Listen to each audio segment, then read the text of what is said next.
Hello, my friends, and welcome to Book a Day for Little Learners. I have another holiday story for you today.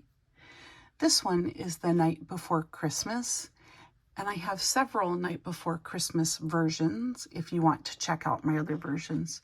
The reason I like to read and introduce you to several versions is that although in this case they're all written by Clement Seymour, so they are all the same words and the same cadence is the same for each story, the illustrations are quite different, and I like seeing books that are the same story but are illustrated in different ways because each artist or illustrator has his or her own interpretation of the story. So I hope you can hit that like button and subscribe to our channel so that you can get more stories, more books every single day. This is The Night Before Christmas by Clement Seymour and illustrated by Roy McKee. This book is interesting because it is so old. The book was originally created by Clement Seymour in 1963. You can see that on the copyright page, 1963. And this one was given to someone as a gift in 1967. That's older than me, probably older than your parents.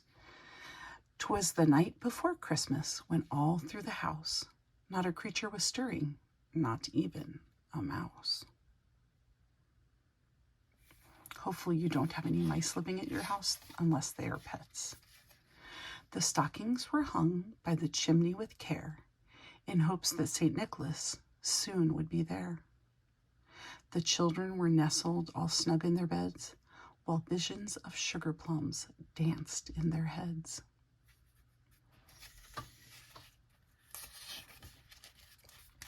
And Mama in her kerchief and I in my cap had just settled our brains for a long winter's nap, when out on the lawn there arose such a clatter, I sprang from my bed to see what was the matter.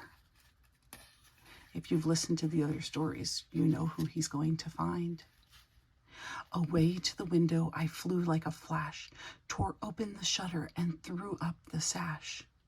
The moon on the breast of the new-fallen snow gave a luster of midday to objects below, when what to my wondering eye should appear but a miniature sleigh and 8 tiny reindeer.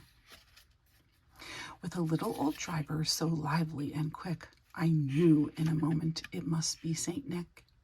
More rapid than eagles, his coursers they came, and he whistled and shouted and called them by name. Now Dasher, now Dancer, now Prancer and Vixen, on Comet, on Cupid, on Donder and Blitzen.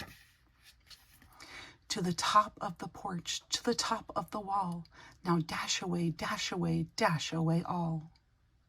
As dry leaves that before the wild hurricane fly, when they meet with an obstacle, mount to the sky. So up to the housetop the coursers they flew, with the sleigh full of toys, and St. Nicholas too. And then in a twinkling I heard on the roof the prancing and pawing of each little hoof. As I drew in my head and was turning around, down the chimney St. Nicholas came with a bound. Look. That's from him coming down the chimney, because the ashes and the soot go up and he's bringing it all back down with him. Look at the mother's very surprised, isn't she? He was dressed all in fur from his head to his foot, and his clothes were all tarnished with ashes and soot. That's what those black marks are. A bundle of toys he had flung on his back, and he looked like a peddler just opening his pack. His eyes, how they twinkled, his dimples, how merry, his cheeks were like roses, his nose like a cherry. His droll little mouth was drawn up like a bow, and the beard on his chin was as white as the snow. The stump of a pipe he held tight in his teeth, and the smoke, it encircled his head like a wreath. So in this picture, you can see that really well. See his smoke, his pipe, and then it goes around his head. So it looks like a wreath. He had a broad face and a little round belly that shook when he laughed like a bowl full of jelly. He was chubby and plump, a right jolly old elf, and I laughed when I saw him in spite of myself. A wink of his eye and a twist of his head soon gave me to know I had nothing to dread. He spoke not a word, but went straight to his work, and filled all the stockings, then turned with a jerk, and laying his finger and giving a nod, up the chimney he rose. He sprang to his sleigh, to his team gave a whistle, and away they all flew like the down of a thistle. But I heard him exclaim, ere they drove out of sight, "Happy Christmas to all, and to all a good night."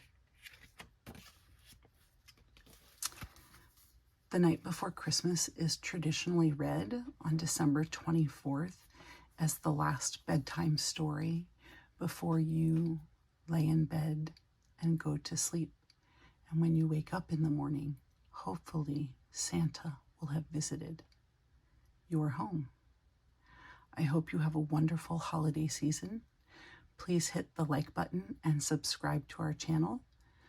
Book a Day for Little Learners posts a new book, if not more, every single day.